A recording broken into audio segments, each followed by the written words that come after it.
All right. All right. Good morning, good afternoon, good evening, wherever you are in the world. My name is Bison, aka Bison Trades, over on Twitter, and welcome back to another episode of RareFUD Radio. I'm excited today, boys and girls. We actually have movement, we have life back in the market, and we got things to talk about. It's not just anything small. NFTs are actually moving. It's nice to see. We've seen some great movements and some quality projects. It looks like the market is finally trying to decide, okay, let's figure out who's going to take the throne once D Gods and Utes leave. It's become official. Utes is actually going to leave before D Gods. Utes is going to Polygon. It sounds like it's going to be in 2 weeks. We'll be talking about that. We'll be talking about the Amazon NFT marketplace. Whew. Is it going to be another Coinbase NFT marketplace? Is it going to be something completely new? We're going to find out. And I think we have a few different takes. We'll also be talking a little bit about Galactic Geckos. Their huge sale. They had a massive sale. I don't know if you guys saw somebody spending 30 grand in a bear market on a gecko. You love to see it. You love to see it. Then we'll also be talking about Monkey DAO. We've got a lot of controversy going on with Hades and Monkey DAO and the Monkey Mint, and we'll just try to demystify everything for you, especially with my co-host, my monkey resident over here, Door. How you doing, my man? Yo, what's up, dog? Every day's a holiday. Happy to be back. Happy there's some freaking life in the market because, dog, I'm telling you, the last couple months have been brutal. Dude, I've been sweating over here, man. So I'm excited to get it all into it. Excited about NFT LA and New York coming up because your boy's heading out there. So, yeah, man, there's a lot to talk about. Yeah, that's absolutely true. And guys, if you are going to be in NFT LA, if you are going to be in NFT NYC, one, I know for sure Door is going to be in LA. I think Joe and I are going to miss out on this one, but for NYC, I may try to make it up there. There's no guarantee or anything like that. Got to talk to the Longwood crew. We also got to figure out schedules and stuff like that. But if there's a small possibility I make it up there, we'll find out. But yes, if you are going to be in NFT LA, hit up Door. Hit him up in please. Twitter. Yeah, he's always, man, nicest guy in Web3. I'm telling you right now, he's friendly. He'll shake your hand. You guys can go grab drinks or whatever you want to do. I'll even buy you a drink, dog, and probably give you a Cyber Samurai in the process. That is true. He's giving out Cyber Samurai like it's nobody's business. That being said, our other co-host is going to be sticking here in Florida with me. We got JoeSol. Joe, how you doing today? Because I'm an island boy. Island boy. Joe, yeah, bro, you know, Florida's a peninsula. It's not an island. Bro, listen to me. All right, hold on a second. It is. Bro, listen. I'm upgrading to an island. That's my, I'm trying to manifest island. Visualize boy. I'm a peninsula boy at the moment. Okay, so stop trying to bring me down. And let me fly, Bison. Well, I love the ambition. I'm just kidding. I'm definitely down, dude. If we keep ripping like this, an island is in our future. So, boys. Honestly, and then the tectonic plates shift enough, we'll be an island soon enough, bro. Eventually, dog, it's gonna happen. Bound to happen. It could, man. Nature's a scary thing, dude. First off, I don't even think we ever mentioned it, but yo, big prayers to Turkey.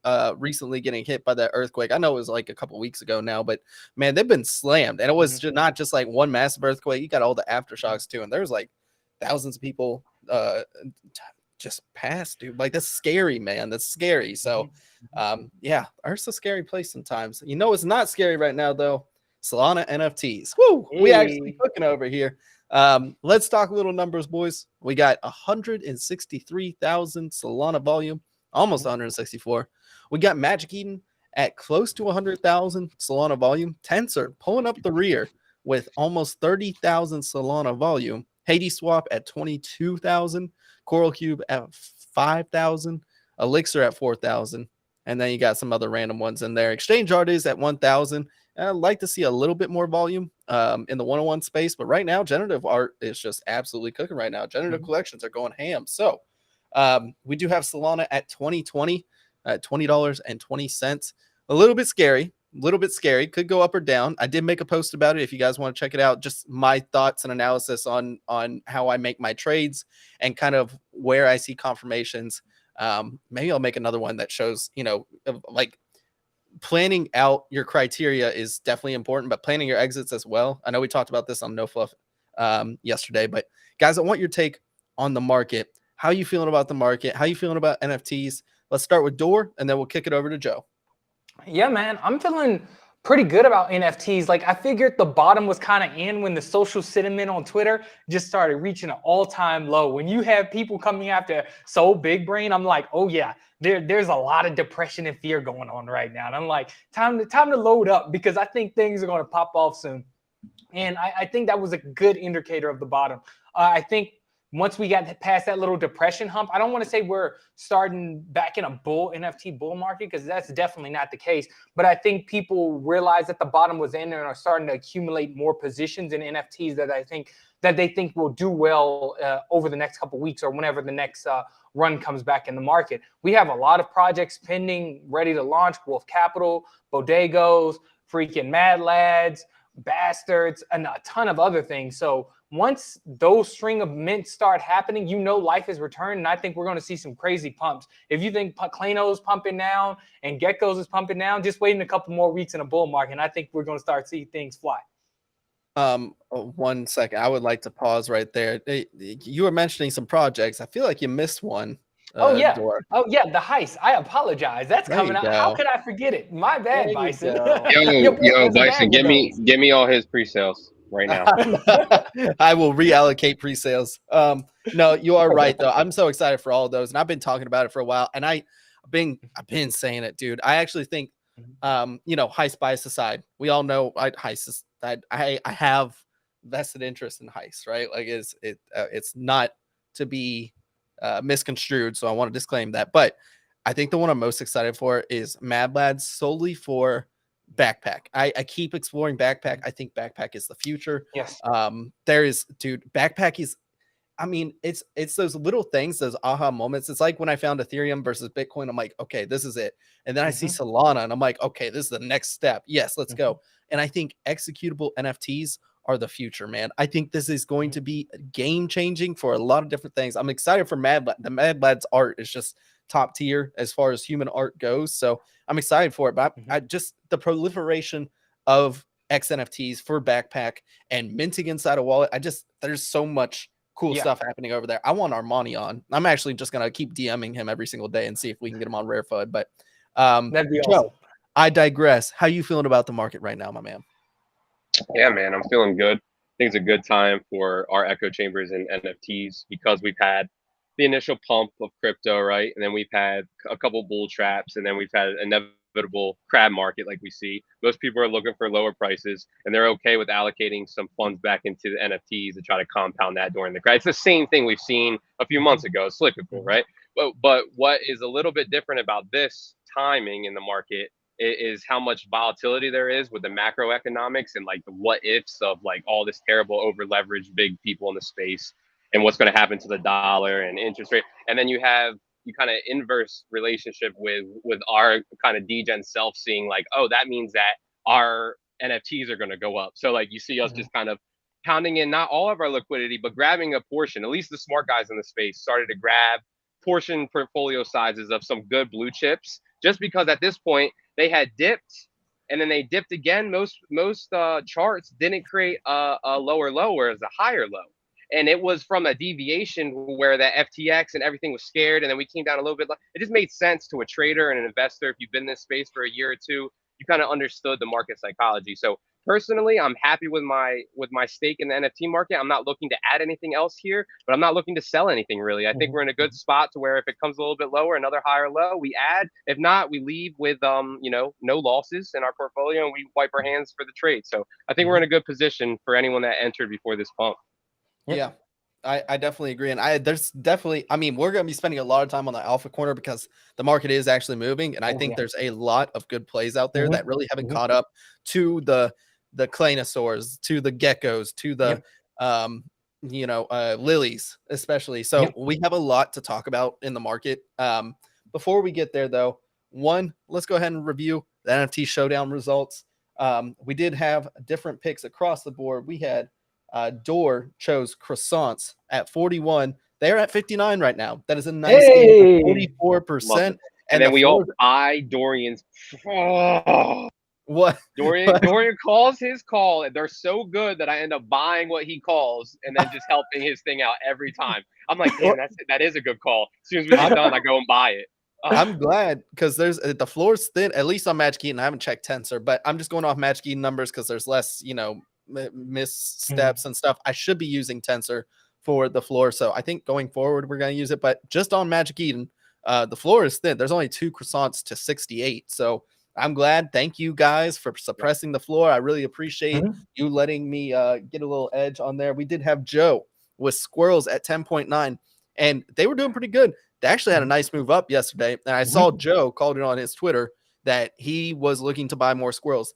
That proved to be fruitful. The squirrels are at 14.69, representing about a 35% gain. So Joe, coming in close to the croissants call, but still. I just, I fell flat on my face 2 times. I don't care if I lose now. It's kind of like golf. You just strike it well. You don't care where it goes. See, but the thing is, guys, like, because Joe's not winning on our little trading showdown, it's like putting a professional football player in a soccer match. It's like, this is not Joe's thing. Joe, it's like, if we were doing day trading, I'm sure Joe would beat all of us, especially me.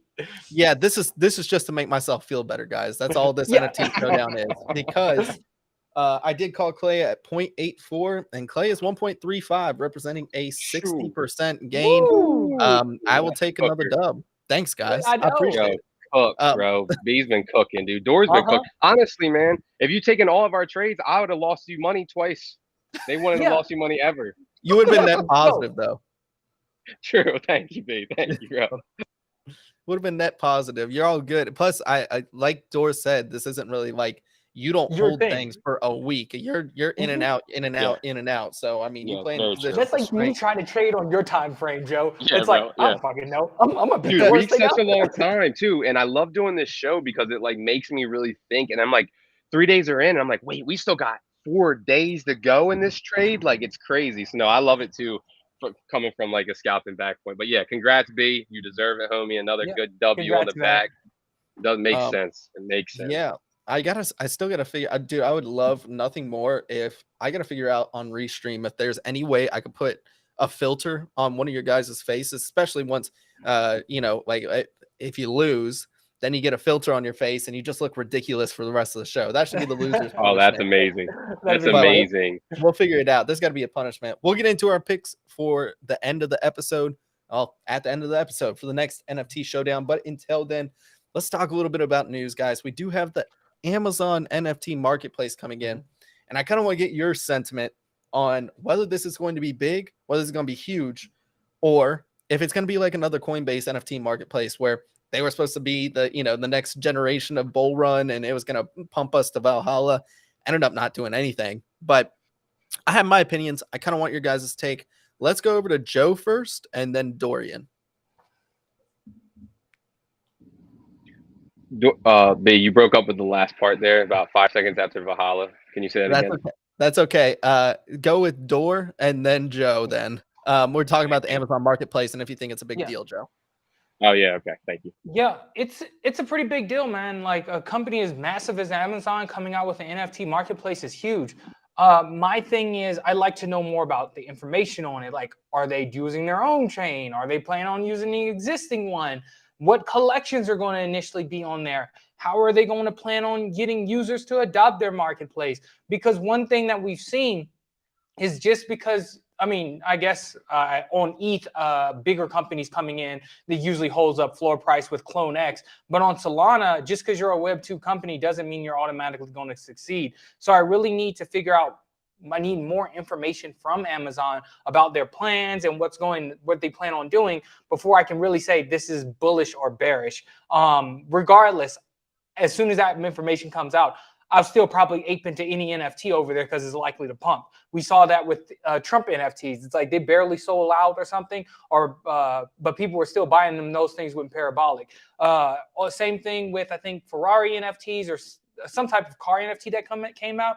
They didn't fully sell out. They cut the supply and those things pumped. So I don't see anything wrong with aping just a little bit, just in case there is that pump. Good take. Good take. I definitely think, more information is always good. Let's head over to Joe then. Joe, what do you think about your the take on Amazon getting into NFTs?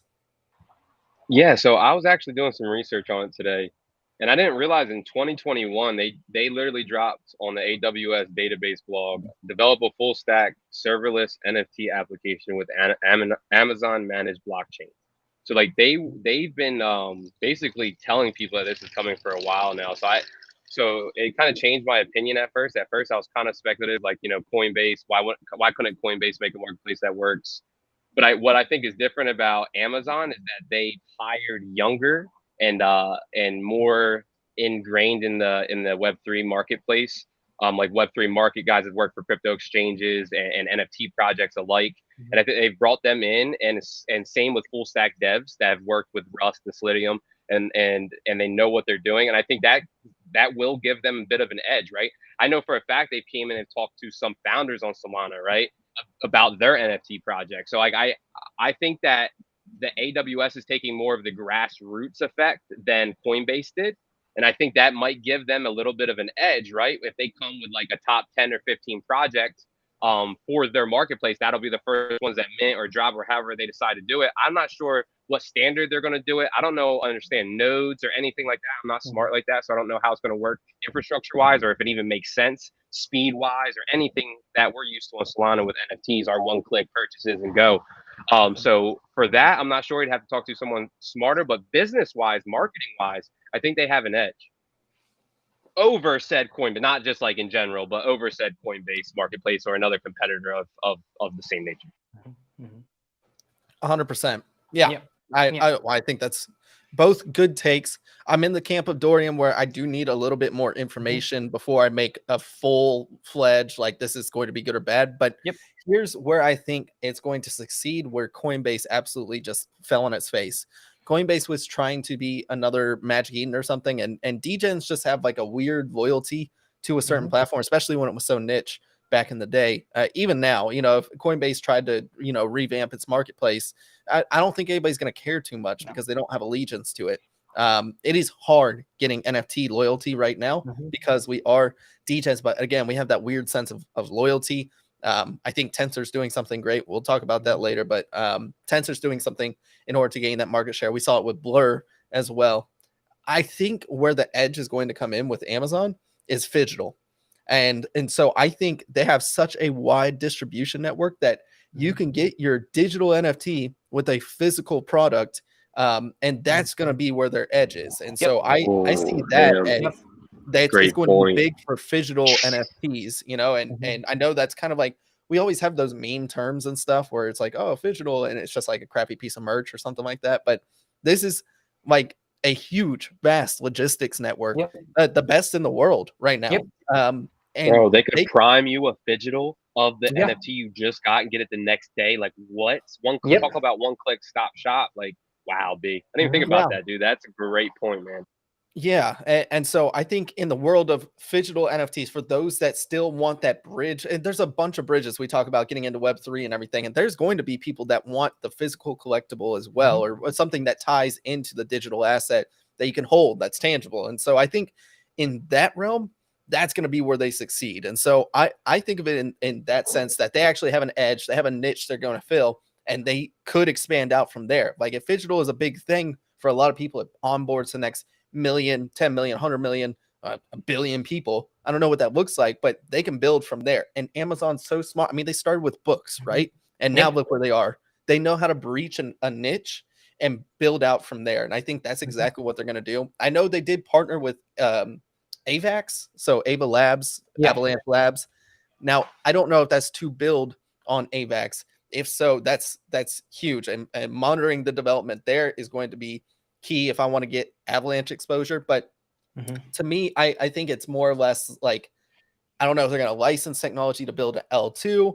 I don't know if that L2 is going to be on Ethereum. It doesn't sound like, but I don't know if they're going to build on Solana either. Like, I don't know enough on that front to give you full analysis on what chain they're going to go on. But I think the big key takeaway for me is I just see so much in the realm of possibility for Phygital goods. So I think that's going to be where they succeed. I think Amazon has a way better strategy, go-to-market strategy, than Coinbase ever did, where Coinbase just saw money and they're like, well, we can launch a marketplace. We know how to do that. And it never really gained traction. So I think that's going to be a big thing. If you guys want to monitor it, I would say make sure you're staying on top of what token it's going to be using in order to power this. If it's going to be using a token, I'm sure they're going to have a fiat on ramp in order to buy whatever you want to.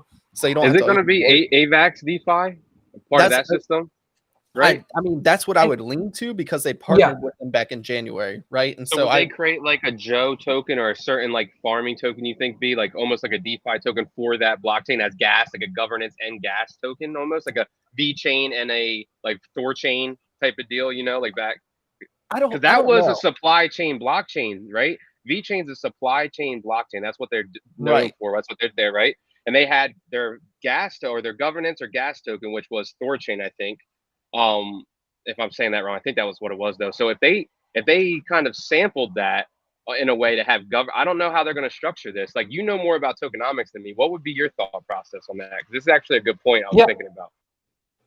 So, I mean, AVAX has subnets. So I know with DeFi Kingdom subnet, Crystalville, they use their own token as gas there. So I don't know, maybe Amazon could have their own subnet on AVAX and use some type of Amazon token to get liquidity back to them. So, yeah.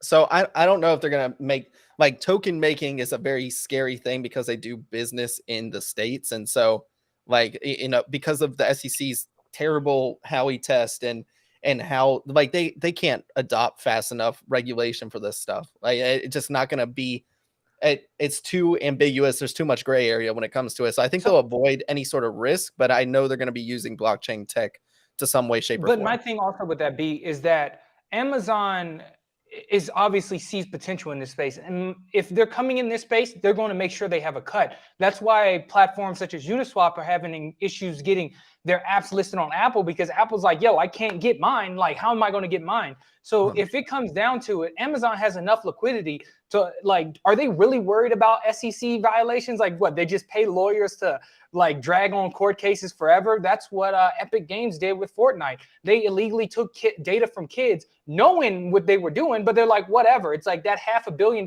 fine is nothing to the amount of profits we're going to make. So is that also that risk reward? But once again, I think this is why we just need information, because we're all just kind of speculating right now. Right. I mean, just my time in the IP world, I know you're absolutely right, Dora, is they know when they're evaluating stuff, they play stupid, but they evaluate it on a business sense of, do I get enough value to infringe on this law and I'll just pay the fines later or whatever, because I know the value I get from it is more than whatever fine I'm going to have to pay. And it's smart on their part. So yeah, I think so. I think the lowest hanging fruit for them is going to be monetization of rewards points, having a token of rewards points or something like that for, you know, like a discount off Amazon Prime, or you can use it to reward your favorite streamer on Twitch. I mean, they just have such a robust ecosystem that I could see that, you know, we'll give you these little points that you can use elsewhere and people will find joy and entertainment out of it. So I think that would be the lowest hanging fruit for me. But yeah, digital goods, I think that's going to be the key takeaway when it comes to Amazon. I think it's going to be something new. I think they're going to come through with 15 different projects, if I read correctly. Yes. And I would imagine a little bit of alpha, because I do think Liberty Square, you know, they have I could see them. They teased something a while back where it was like, we're going to be building with a top 10 enterprise or whatever. I mean, this news is coming out around the same time that you would expect something to happen. So, you know, maybe grabbing a squirrel and a hollowed probably isn't a bad idea, because I think you're going to need both. Not financial advice for bozos trading JPEGs on the internet, but you want to play the speculation play, I think that's a good one. And squirrels still have plenty of room to run. And I love Secret Squirrel. I love the Liberty Squirrel crew. So, or Liberty Squared crew. And squirrels, you know, for me, they have my heart. I still have my 2 stake that I've had for forever, and I'm probably going to buy more. So I see a lot of potential here. I think there's definitely more asymmetrical information that you could capture some value when you're making some trades. So you can play into speculation, everything. I think this is going to be a bigger deal than Coinbase NFTs for sure. So that's just my 2 cents. No, dude, I completely agree with you, man. Cooking. Sorry, Bison just cooked, bro. Go ahead, Dora. No. I completely agree with Bison. And I know we're just like talking about Amazon a lot, but I just think one of their biggest strengths is the ability to onboard people without knowing they're being onboarded. And we saw the power of that with, what was that? with the Reddit NFTs. So if you're able to get people to buy into NFTs or digital collectibles without knowing they're doing it, that's when we're going to see this little mass onboarding. And if any company can do that, I think it's Amazon. So I'm not going to sit here and fade them. And going to the point of the Liberty Square, yo, Bison, I picked up several squirrels just so I can get into the event and get other people into the event, and then they pumped. I'm like, oh yeah, I forgot about the floor price going up.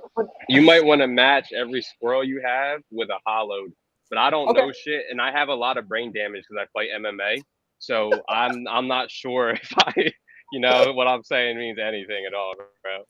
Oh man, maybe that hollows then. Yeah, maybe that CTE from MMA just gave you great insights into the market, Joe. I don't know, but anyways, let's talk a little bit about Monkey DAO. I know we kind of alluded to it when we were talking with Eddie on Thursday, which was a great episode. If you guys haven't checked that out, Eddie's seriously one of my favorite people in Web3. I cannot say that enough. He's just such a good human being, and interesting, super interesting. So we did talk about it a little bit. I kind of want to get a little bit deeper into it because we do have some more information, especially since we have a resident monkey over here as well, and Dorian. Dor, I kind of want your opinion. I want you to lead this conversation because there's just so much intricacies to this whole, nuance. It's just so much nuance, and it's kind of a headache. Dude, yeah, man. So like a brief overview, and like if there's any monkeys in the chat watching this, look, man, I'm not going to go into every detail because we'll be here for hours. So what happened? Everybody knows that the previous team who owned SMB rugged the project. They weren't doing anything, so Monkey DAO was formed. Monkey DAO is what provides value to SMB Gen 2s. That's to the IP rights, essentially. All fees and marketplace fees and royalties go to the dev team that did nothing. What happened was Monkey DAO was in conversations trying to buy the IP rights from the ruggers. However, things stalled out. HGE came out of nowhere. Seemingly, the team said they didn't know anything about it. HGE came out the works, purchased the IP rights from the old devs. Then HGE gave the IP rights to Hades DAO. Now, Lollipop turns out to be one of the biggest holders of Hades DAO. I think he only owns 20% of the circulating supply. So he has major sway on any proposal about what happens with Monkey DAO. So he was able to put a proposal up to remint his NFT back into the collection. He was able to put a proposal up to remint to do anything you wanted with Monkey DAO. If you want to add to the collection, they could put a proposal up to do it. This threw everything in chaos. This is when Big Brain came out there and was like, oh man, I might not be down with SMB anymore. And then people started attacking Big Brain because he didn't like what Hades DAO was doing with the IP rights. So there's been a whole crap show. Nam's there trying to keep the peace because he's the CEO of Monkey DAO. And he put out, because there's been so many proposals trying to pitch different ideas, they finally came out with a survey today talking about core issues to see how we can proceed. Essentially, one of the main focuses of this survey was to get what issues are the most important. Like, hey, if we raise money on this new collection, would you be fine with buying out the IP rights from Hades DAO for $2 million? Then it asks questions like, oh, if Hades DAO doesn't want $2 million, would you be fine with working over them over the long term? And it was just several questions trying to get a gauge of the community sentiment so they can come up with an idea about how to negotiate with Hades DAO. But to say it seemed to go from one hostage to another because it went from devs who did nothing to a DAO that's actively trying to pursue the IP or utilize the IP of SMB, but SMB is nothing without Monkey DAO when Monkey DAO provides SMB its entire value. So it's a whole crap show. It's probably confusing to a lot of people. If you have any questions about anything I said, just please message me because I try to dumb it down as simply as possible. But yeah, man, when the announcement first came out about hate swap and SMB, I didn't find it bullish, even though a lot of people did in the floor price move. I was a little curious about that. And then I was like, I'm going to wait and see. And I waited and see. And it turned out to be bearish as hell. So yeah, man, it's a shit show. But, Monkey DAO has been through many shit shows in the past and they made it out. So I'm along for the ride, dog. I'm riding this to the moon of zero. Yep. It's interesting. It's nuanced. It's a brilliant case study on governance and models and proper distribution between entities and not having a vested interest. But I think the beautiful thing about governance is the fact that, we in Web 2, in normal democracy or anything like that, we don't realize it, but our votes do get swayed, they get bought, they get advertised to, and everything like that. The nice thing with governance is that you actually get to monetize it. So if you don't want to vote in something, that's fine. You can sell those tokens. That's beautiful. It also it's a double-edged sword, right? You can definitely get absolutely effed by it. And we've seen it. We've seen it with this proposal.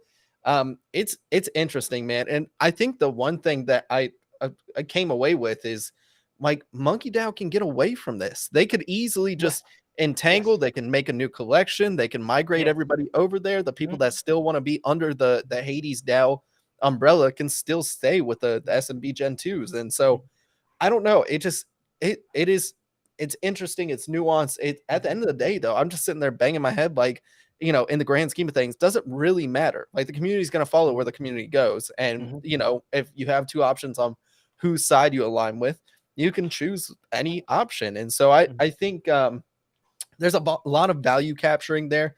We did have proposals for the mint, which a lot of people were taken aback by, is a 20 soul mint proposal. And there's going to be a 20K collection, if I remember correctly. 15K, 15 to 20 soul or whatnot. So for me, so my thoughts on the Hades DAO thing first. First of all, I think Monkey DAO just needs to get away from SMB or break away from Hades DAO as much as possible. It needs to become its own entity. And once it can do that, I think it'll really, we'll see floor prices move to parabolic levels. I think it can become top one once Monkey DAO becomes its own thing and stop being held hostages by projects.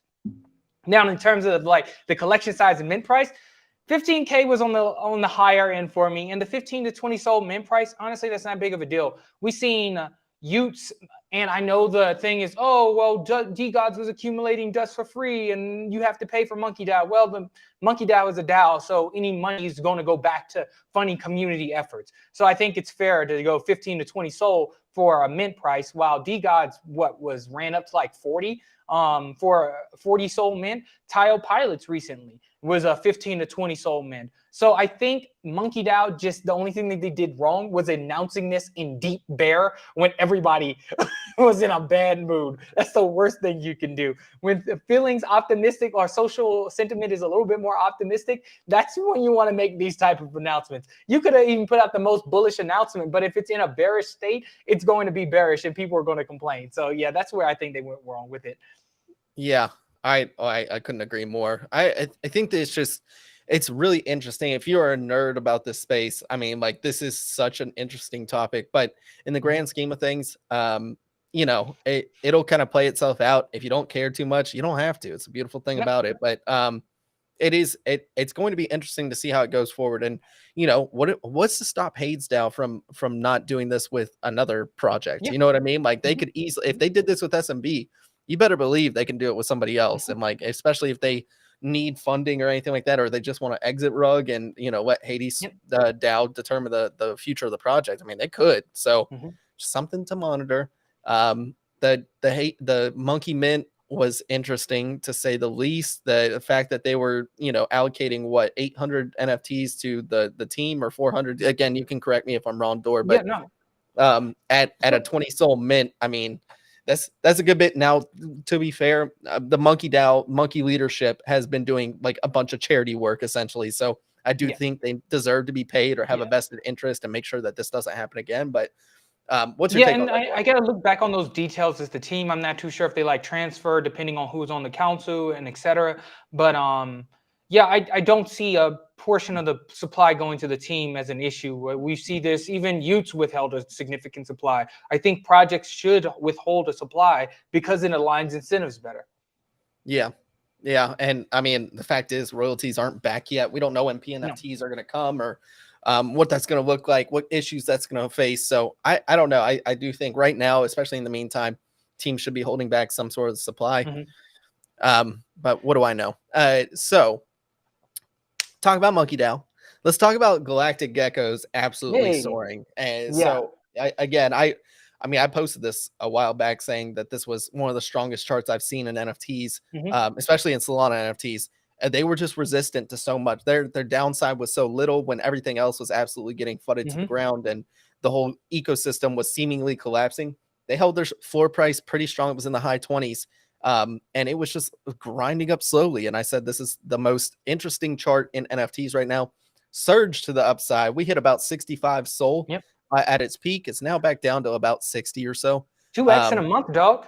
Yeah, I mean, it was like, yeah, it was a month, and then like it went up 50% in a couple of days. So it was really interesting to see. It was prime for a breakout. It's just beautiful when charts actually work out like that. But the big thing I want to talk about is, one, they had a $30,000 gecko sale. It was That's a insane. beautiful neon.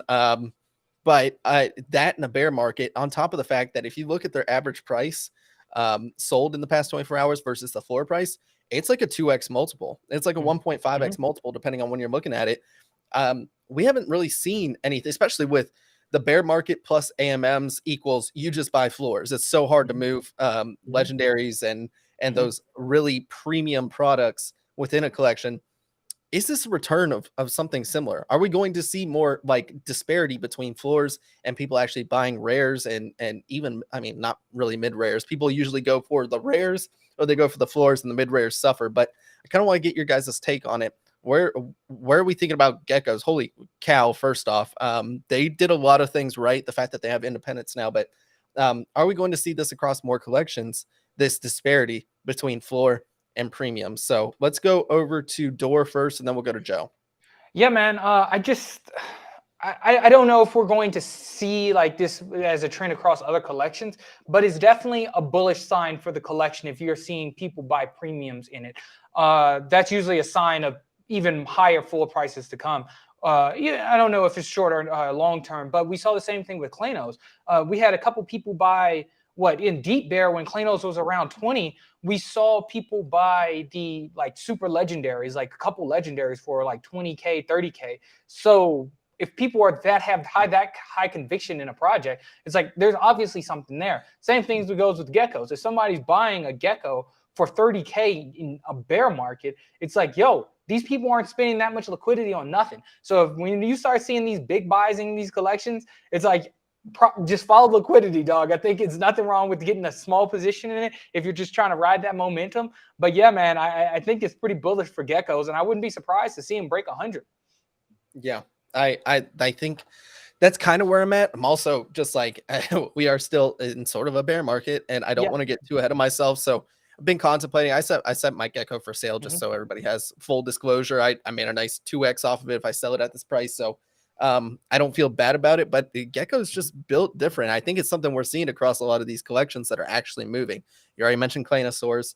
We see it with geckos. We're also seeing it with lilies too. Lilies have had some really nice above floor buys.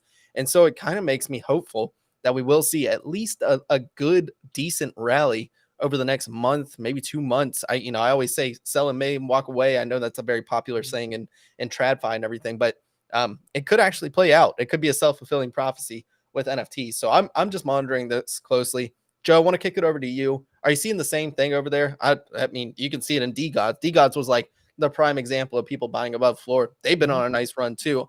Are we seeing some life coming back into the NFT market that you're like, hey, I actually think this is a little bit sustainable, or is this just a sucker's rally? There is some things that make me think that it might be sustainable because people are allocating a small portion that they're not looking to flip, that they're just kind of like, okay, I'm gonna pay a premium for a trait or a certain higher rarity, like you were saying, B, and hold that thing, counting on this being maybe not the lowest we'll see in the micro, but on the macro it'll be a higher low type of deal. Like these premiums will be the lowest premiums we see until we take off next. So I even posted on a Twitter about supernova backgrounds. I'm biased, obviously, because I own one for DGods. But if you look at it, there's only 6 listed, and they've been bought up pretty heavily in the last 2 weeks, right? And the lowest price for one's 812 SOL. And then after that 3, you're up into the 1,000 SOL, right? So like just from the biggest collection, you kind of see some money going towards premiums. So yeah, I can definitely see that for sure. I agree with both you guys' takes though. Okay.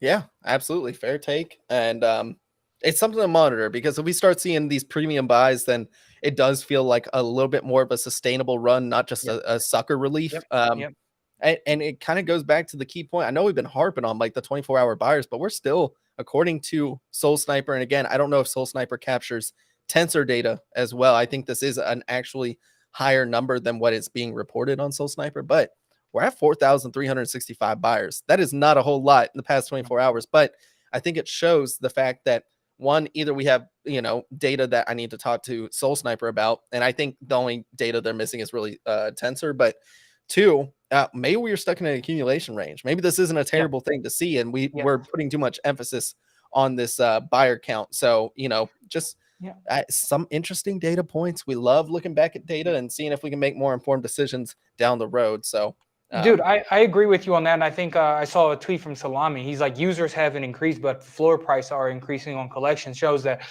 users are accumulating. And I think that's what it is right now. Even I forgot one of our chats that we're in Bison, somebody was saying, oh man, things feeling too euphoric. It's time to exit bags. And you're like, dude, what are you talking about? Like, we're all down bad. It's like, this isn't euphoric. This is people just picking up a couple of NFTs. Like, nothing's going crazy right now.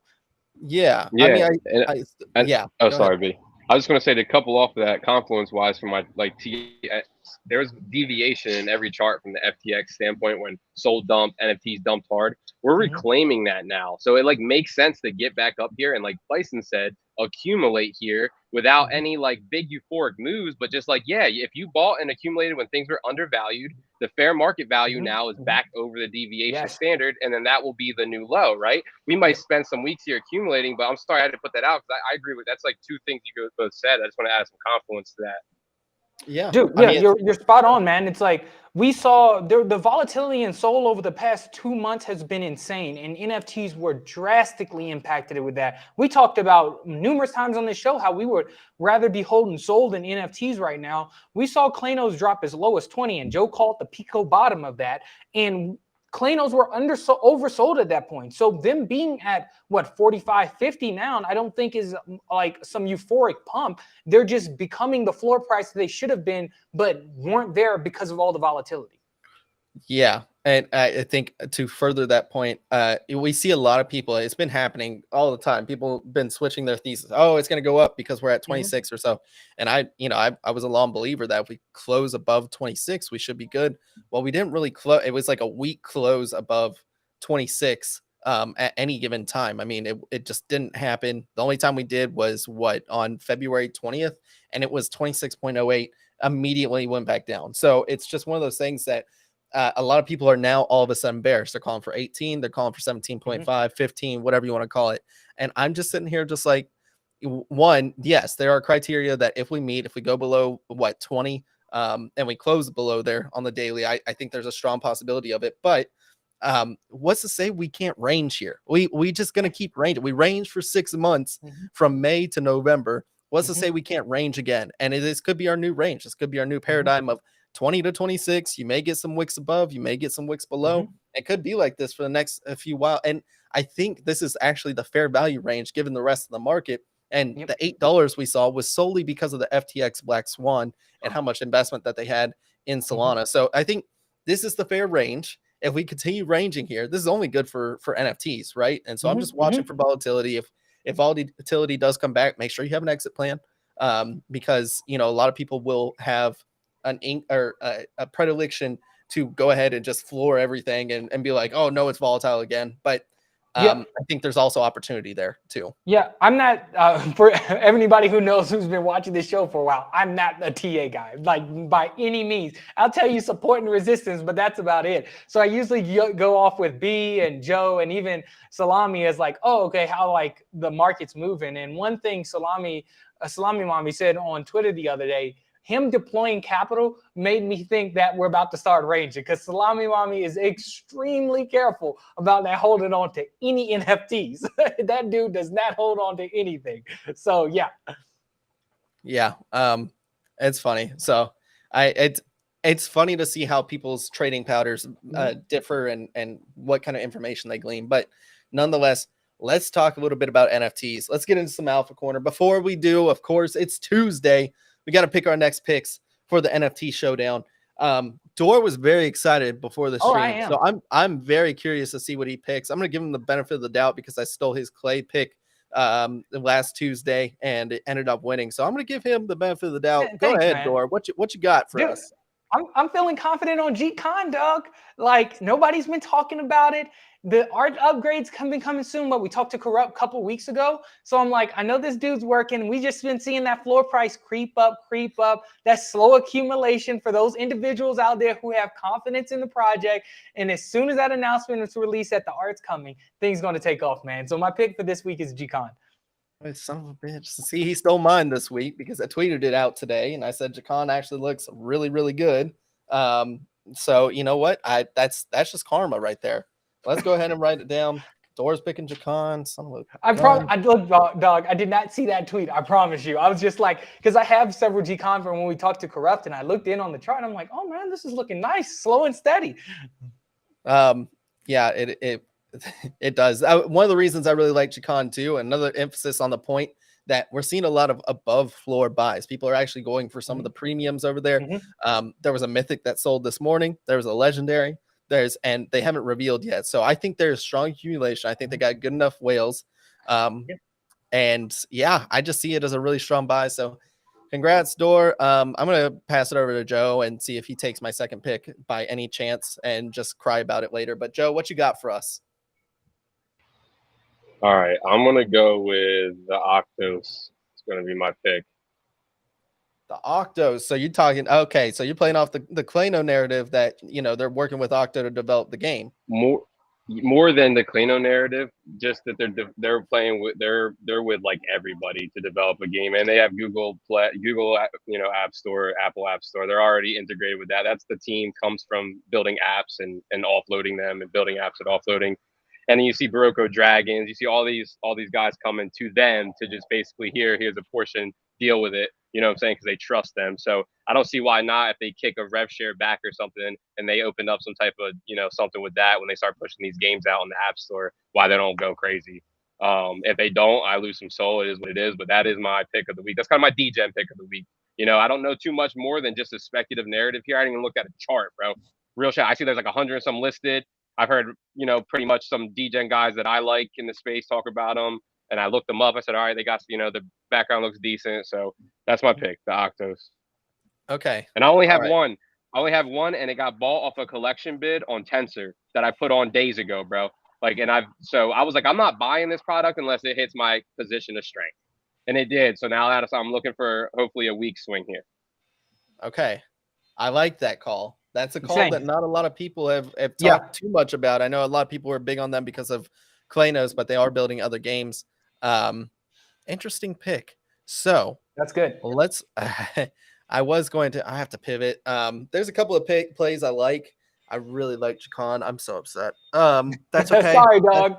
That's okay. No, I took the clay pick last week, so this is probably gonna be the one that wins is Jacon. But I was gonna pick ovals. Oval staking just went live. I think it's a really strong pick. The only thing that scares me is that there's a pool of 138 ovals on Elixir right now at 21.49. That's going to be hard to budge that floor unless they're using it to manipulate price, accumulate more, and then go ahead and just refill that pool. We know how AMMs work, and they could still work in this environment. So a little bit scared off of ovals. I still think it's a strong play. Still like it. Still love Swerver and the crew over there. I think my play is going to be transdimensional foxes. The reason being is, okay, so they're at 17.75. They just ripped up. I'm still scared of this one too. I keep teetering between famous foxes and transdimensional. I think transdimensional is still just a cheaper entry.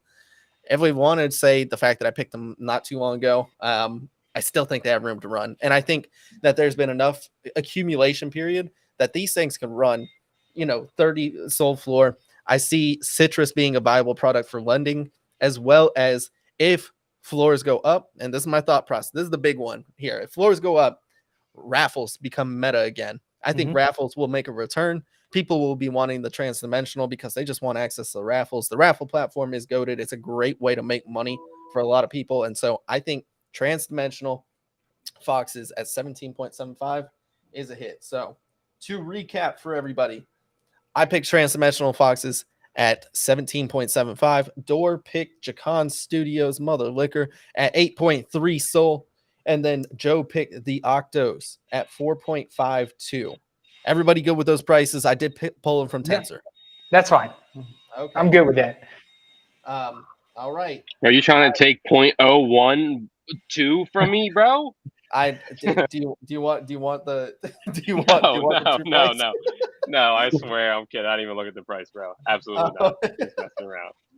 I'll say I just checked it, so unless somebody just listed. No, bro, no. Okay, cool. So That's the time those I are need to good dock, picks. bro, so you could see my face, and then that can't be awkward, and then Hey, I wasn't gonna give away the surprise to some people that it was coming at some point in the future, but yeah, surprise, Joe will dox at some point in the future. We haven't decided when or when he wants to do it.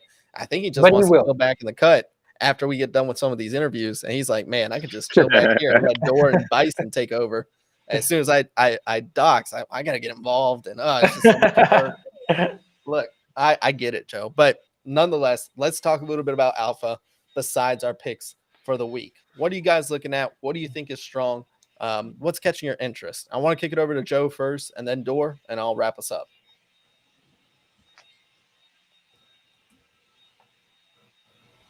Joe first. Testing, Joe. Sorry. Go ahead, Dor. Someone just rang my doorbell. My dog's gonna be barking in your ear for 2 seconds. Okay. Yeah, for me, I'm definitely going to go with Liberty Square. I think that's just the easy one. They're at, what, 14 right now? And I'm sure they'll pump. Like, that team's pretty fucked. So, oops. Don't want to get demonetized over here or demonetized in the future if somebody comes and looks back at it, because we ain't monetized yet. I'm getting too optimistic. So Liberty Square and the hollowed. So once we see the primary collection pump, we usually see collections pump across the board. So the hollowed is a good one I'm looking for out for. What else? I'm trying to think of things in the Klano ecosystem right now. Seeing everything just pumped, I'll probably wait for a pullback on some of those things. But yeah, primarily Liberty Square right now, dude. I just think anything within that ecosystem is a good call. That's fair. Yeah, I like that. I like Filth too. Yeah. If we're gonna be talking about the LS ecosystem, I think Filth is interesting. I haven't even looked at the charts, so not sure what it looks like over there. We can go to Hell and Moon real quick and check out those charts. But nonetheless, love the Liberty Square call. I just think, look, I see Liberty Square in literally every single space I go into. Yep. They're ever present. They always want to make sure that they're putting out a good product, and especially with this Amazon news coming out. I do think there's something there. Like JS was saying, it's all but confirmed on Amazon. Legends will be with Amazon's NFT marketplace. It's going to be interesting to see because, again, touching on that phygital aspect, I know Liberty's been talking about that for a while between the mercantile. I see a lot of confluence there. So definitely interested. I think that is such a good, at least medium-term hold with Squirrels. And where it is right now, it's pretty much free, in my opinion. So, again, nothing on the show's financial advice, guys. But while Joe is tending to the doorbell, Joe, you back yet? Yeah, I'm good, bro. Somebody just gave me a neighborhood meet and greet block party. Oh, Hey. Saturday, March 11th, 5 o'clock. Corner. They said the corner of. We on the corner, baby. I feel like I'm back home, dog. I feel like I'm back home. Boys. I'm good, bro. I'm good out here. Corner block. You didn't tell me about these, Bison. You didn't tell me I had these out here. What we got stoop parties? What are you talking about? We still stooping, dude. We still stooping. Yeah. But Alpha, sorry, guys. I am chaotic. I understand I'm a lot of chaos, a lot of chaotic energy. Alpha Corner. I heard Liberty Square. Yeah, that's huge. I would definitely go with the ecosystem. I think they're undervalued. I think they have a lot of things in the pipeline, and they have the runway to do it. Right, like their founder's a boss. He understands market psychology and human psychology. He's very good at like weaponizing speculation. So I think that's a great call. For me, to be honest with you, I'm going to go with Utes. They've consolidated for a while. I think one good announcement about an airdrop or anything incentivizing the bridge, which I think any smart marketer would do, and I would not put that past them for not cooking something up fresh like that. So I think Ute, bro, trades at a premium before the bridge because there's an incentive to do so. So that's my pick for a good alpha other than the Octos that we're calling. I think macro wise, I think the Utes I know they'll be with WETH, but I think you could, if you were a flipper, could capture a soul gain there to be had. Yeah. So that'd be my alpha. Yeah, I can definitely see it, and definitely start targeting those points too, because I think those will pay for itself. I feel like Frank knows what he's doing with points. Yes, obviously we saw it with Dust, and I think these points are being underplayed by those, especially outside the ecosystem. that Frank's not dumb. Frank's No, not dumb. not by any means.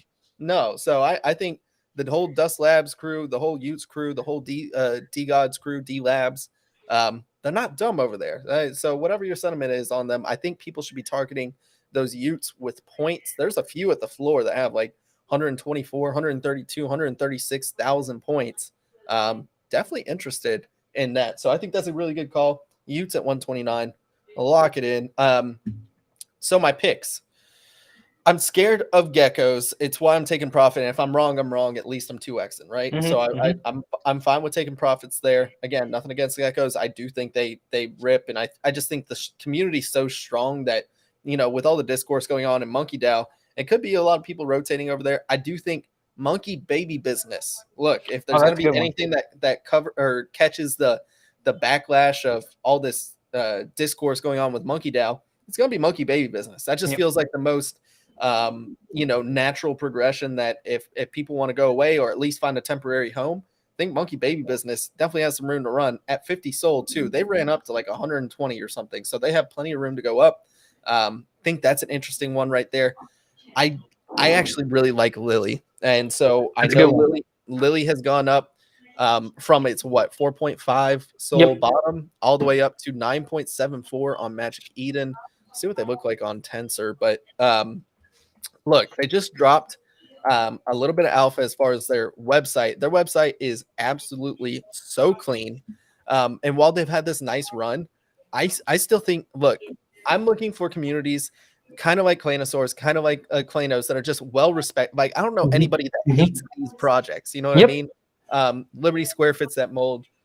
Utes is controversial, but look, they're going to get their flowers, and especially Polygon is going to make sure that they have a vested interest in pumping their bags over there. And I think Frank, no matter what you feel about him, is smart in this sense that he'll make sure those points are valuable.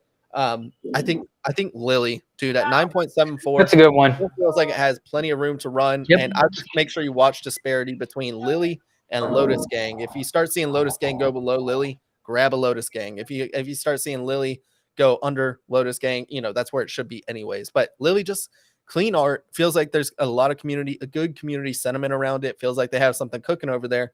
If you were staking for legendary points, those are being they had a snapshot. Make sure you are unplanting. I found that out. Bunjil put out a tweet. Make sure you are unplanted, de-stake, so you can be prepared for what's next. And if you are buying a Lily, make sure you pay your royalties if you want to be engrossed in the ecosystem. I think it's a really good play. So Lily's at 9.74. What about pop heads, guys? They're under 0.6 soul. I've been looking at those. I don't know. Okay, see, and I'm more of a narrative-based guy. I just don't know what's on the horizon. I have to talk to Saigo to help out with them. Like, I'm still even looking at Critters Cult, man. They have some stuff coming up later this year that I think is going to be a good opportunity. But because things are so far out, I'm just waiting for, people to continue to forget about them. And I'm going to scoop me up a nice bag. But they got stuff coming around like Q2, Q3 this year. So they're still on my radar, but nothing immediate. Got you. Thank you, Dor. Beautiful. I totally agree with the Critters Cult call. I was calling it out on No Fluff the other day, where I was like, look, that chart, it's got plenty of room to grow. If people like art, if we're going back to this narrative of like good community sentiment around it, I know the one thing between Pop Heads and Critters Cult that absolutely worried me is the founders don't care about floor price. And I think that is just like, don't come out and say that. I know you don't, especially right now. There's no royalties or incentives or anything like that, but just don't come out and say it. And so that looks at, there's just a little like negative community sentiment around it. But look, Critters Cult is still some of the best pixel art on the chain. It's not even close. Look, Joe, I like the Pop Heads call out, especially since they are having bodies come. If you guys haven't seen, they do have avatars coming. It looks like it's just going to be a collection of 12 of them right now that are going out to the original holders, and then they're going to work on the rest of the collection. So I'm not sure how long it's going to take, but I see the thing about Pop Heads is, one, the art's so good. I mean, again, this is a forgotten, goated generative collection. In my opinion, this is one of the most beautifully designed pieces, and the amount of traits they have is unreal. And the value prop is there for a whale if they see the narrative. Exactly. And I do see a narrative. I see this as a really strong IP play. Like, I think Pop Heads literally have a great pathway to being something more than just, a nice little fun collectible. I think they build out the body. I think they build out the setting for it. They have Neo Tokyo or Neo Seoul is what it is. I think it's Neo Seoul. So South Korea, Seoul. But I do see a pathway. And look, for that much risk, you're only talking about 0.6 Soul. Why not take just like a shoot from the hip approach? If it doesn't pan out, it's 0.6 Soul. I've spent far more money on far worse calls. So I like the call. Shooting from the hip there, Joe. Agreed, Bison. Yeah, Joe, that's a good one, man. It's like minimum downside, good upside to it. Yep. So, guys, is there anything else we want to call out? Because the ecosystem's thriving right now, and I definitely think there's a lot of good plays. I talked about transdimensional foxes, and now I'm kind of, I know I'm going to regret it. I have this weird feeling that I'm going to be like, man, some of these other calls, I really like the monkey baby business. But I'm not going to change my answer. I stick with it. Mama didn't raise no coward. You can switch if you want to, dog. No. I'm sticking with my guns. I'm sticking with my gut. But we have a lot of good calls here. So. Yeah. I think that about wraps it up for Alpha Corner. We are about at our mark. Seriously, thank you guys so much for rocking with us as usual. This has been a ton of fun. We keep getting better every single episode. Yeah, and we appreciate you guys. You guys are the main reason that we stick around here. For those that are wondering, we do stream every Tuesday, Thursday, 2 p.m. Eastern Standard Time. If you are new here, click that big red subscribe button. Hit that bell notification if you want reminders of when we go live. Make sure you're tuning in on Apple Podcasts or Spotify. If you don't have enough time in your day to rock with us at 2 p.m. Eastern Standard Time, that's okay. You get all the alpha shortly after the episode. We go ahead and upload it to Anchor so you can get all that distribution means. And then make sure you follow the YouTube page because Dora's been cooking up some great shorts as usual. But nonetheless, seriously, we appreciate you guys. Thank you guys so much for tuning in to another episode of RareFUD Radio. We'll see you guys Thursday, 2 p.m. Eastern Standard Time, and have a great rest of your day.